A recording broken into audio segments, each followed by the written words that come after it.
샬롬, 지난밤 평안하셨습니까? 오늘은 새 생명 잔치를 위한 특별 새벽 기도의 첫째 날입니다. 오늘부터 이번 한 주간 간절히 기도하고 전도함으로 우리 모두 영혼 구원의 기쁨을 맛볼 수 있기를 바랍니다. 오늘은 마태의 관계 전도라는 제목으로 주의 말씀을 증거하겠습니다. 오늘날 수많은 전도의 방법들이 있고 수많은 전도의 원리들이 있지만 그 중에서도 가장 기초가 되는 전도 방법은 관계 전도입니다. 이전 교회에서 사역할 때 새가족 두 분이 등록을 하셨는데 교회로부터 1시간 이상 떨어진 곳에 사시는 분들이었습니다. 하지만 그럼에도 불구하고 한 주도 빠짐없이 교회를 출석하셨습니다. 그래서 제가 그분들에게 물었습니다. 우리 교회에 나오시게 된 특별한 계기가 있습니까? 전도하신 분과 알고 지낸 지는 얼마나 되십니까? 그분들이 대답하기를 교회에 나오게 된 특별한 이유나 계기는 없습니다. 전도하신 분과 알고 지낸 지는 약 10년 정도 되었습니다.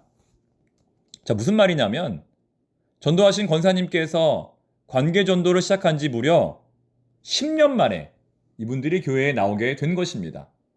사람과 사람 사이에 신뢰 관계가 형성되고 그것을 바탕으로 전도의 열매가 맺어지기까지 무려 10년이라는 시간이 걸린 것입니다. 어쩌면 관계 전도는 이보다 더 많은 시간이 걸릴 수도 있습니다. 하지만 그럼에도 불구하고 우리는 오늘도 이 관계 전도의 씨앗을 뿌려야 합니다. 오늘은 마태로부터 배울 수 있는 관계 전도의 4가지 원칙에 대해서 살펴보겠습니다. 첫째, 전도자 자신이 먼저 변화되어야 한다는 것입니다. 첫째, 전도자 자신이 먼저 변화되어야 한다. 무슨 말일까요? 관계 전도를 하려면 다른 사람이 아닌, 전도 대상자가 아닌 자기 자신이 먼저 변화되어야 한다는 것입니다. 마태는 오늘 예수님과의 만남으로 인하여 자신이 먼저 변화되었습니다. 예수님께서 마태에게 나를 따르라고 말씀하셨을 때 마태는 즉시 순종했습니다.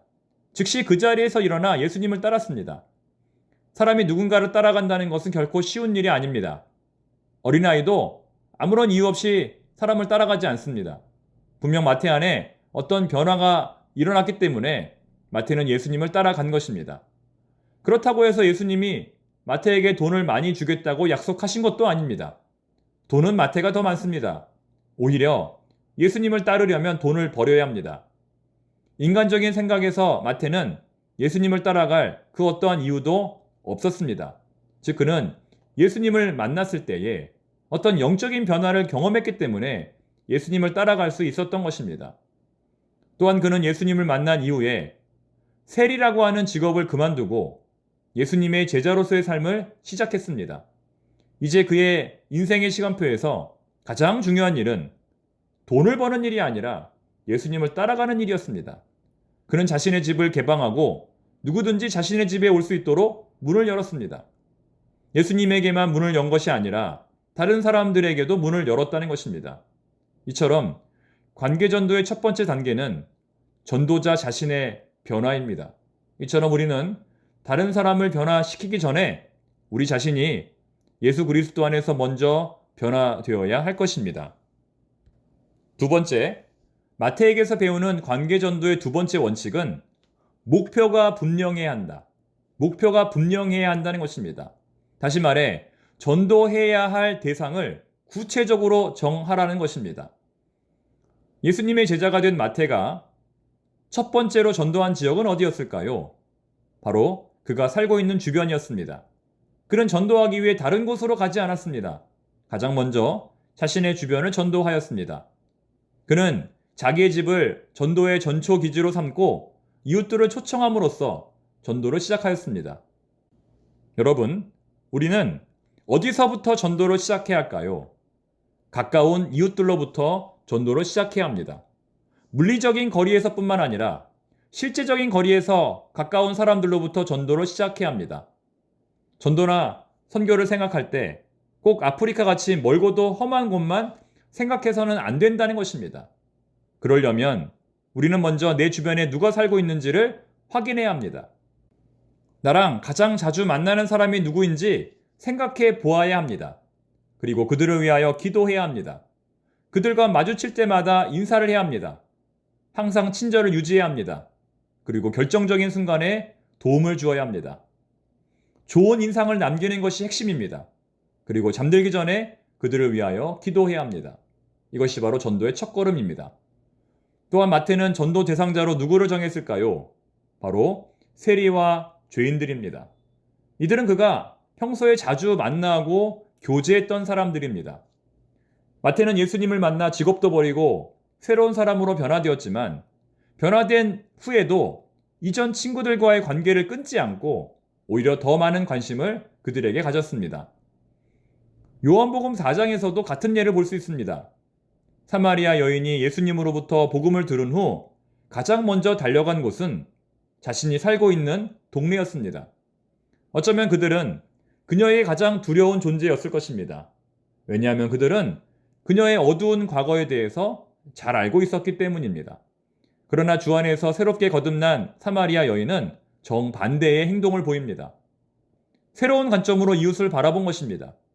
이처럼 관계전도는 새로운 관점으로 이웃을 바라보는 것입니다. 비록 자신을 괴롭혔던 사람이라 할지라도, 비록 자신과 불편했던 사람이라 할지라도 복음의 눈으로 그들을 새롭게 바라보고 그들과 영적인 관계를 맺어가는 것입니다. 이제 세 번째, 마태에게서 배우는 세 번째 관계전도의 원칙은 모든 자원을 활용하라, 모든 자원을 이용하라는 것입니다. 마태는 사람들을 얻기 위하여 말로만 외치지 않았습니다. 자기의 집을 개방하였을 뿐만 아니라 자기의 돈을 들여 큰 잔치를 베풀었습니다. 그리고 자신이 아는 모든 사람들을 다 초청하였습니다. 그가 초청한 사람들의 수는 몇 명이나 되었을까요? 어마어마하게 많았을 것입니다. 바리새인들도 그곳에 있었던 것으로 보아 신분에 상관없이, 직분에 상관없이 그 지역의 모든 사람들을 초청하였을 것입니다. 즉 그는 개인적으로 큰 돈을 지불함으로써 전도 초청 잔치를 열었던 것입니다. 개인적으로 새 생명 잔치를 열었던 것입니다. 이것은 그가 아무리 큰 부자였다 할지라도 결코 쉽지 않은 일이었습니다. 이처럼 전도에 성공하기를 원한다면 먼저 베풀어야 합니다. 먼저 도와줘야 합니다. 인색하지 말아야 합니다. 예수님께서 자신의 생명을 내어주신 것처럼 전도자는 한 사람의 영혼을 얻기 위해 자기의 모든 것을 다 내어놓을 수 있어야 합니다. 세상에 공짜는 없습니다. 이제 마지막 네 번째, 마태에게서 배우는 네 번째 관계 전도의 원칙은 중재자로 남아야 한다. 전도자는 중재자로 남아야 한다는 것입니다. 본문 마태복음 9장 10절 말씀을 한번 읽어보겠습니다. 예수께서 마태의 집에 앉아 음식을 잡수실 때에 많은 세리와 죄인들이 와서 예수와 그의 제자들과 함께 앉았더니. 여기서 우리는 한 가지 질문을 해볼 수 있습니다. 이때 마태는 어디에 앉아 있었을까요? 잘 보시면 이 구절에서 마태의 집에 대한 언급은 있지만 마태 자신에 대한 언급은 나타나지 않습니다. 이 모든 일이 일어나도록 가장 큰 역할을 한 마태는 본문 13절까지 전혀 등장하지 않습니다. 하지만 그렇다고 해서 마태가 그 자리에 없었을까요? 모든 것을 예수님께 맡기고 자신은 여행을 떠났을까요? 아닙니다. 그는 분명 그 자리에 있었을 것입니다. 추측컨대 그는 음식을 만드는 사람들을 돕고 있거나 아니면 서빙을 하거나 아니면 분위기를 띄우기 위하여 여러 가지 모양으로 최선을 다했을 것입니다. 즉 그는 그곳에 있는 누구보다도 바빴을 것입니다. 그러나 그럼에도 불구하고 오늘 본문에서 마태는 주인공이 아닙니다. 그렇다면 누가 주인공일까요?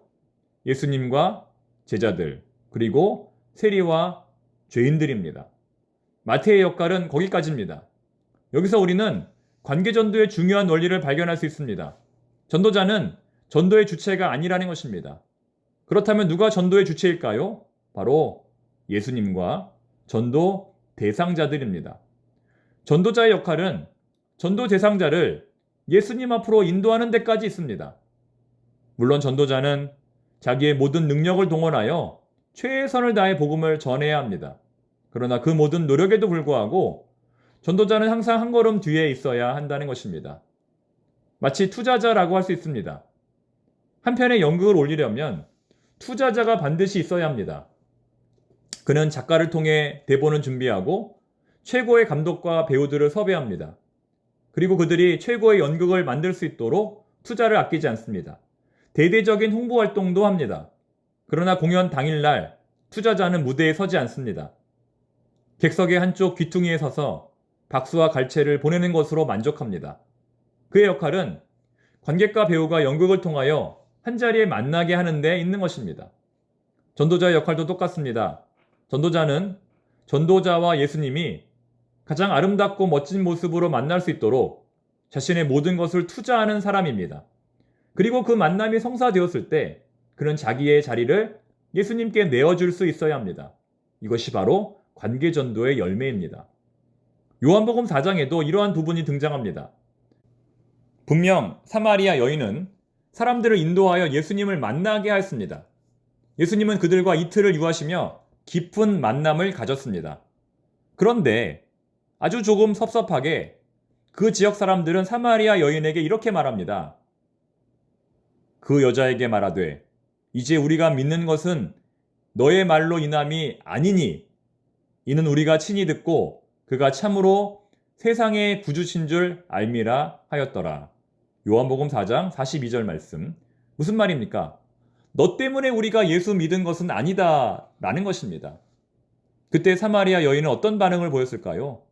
아니 그래도 나 때문에 너희들이 예수님을 만나게 된 것이 아니냐라고 서운했을까요? 그렇지 않았다는 것입니다. 아마도 사마리아 여인은 자신으로 인하여 한 사람이라도 더 예수님을 만난 것에 기뻐하였을 것입니다.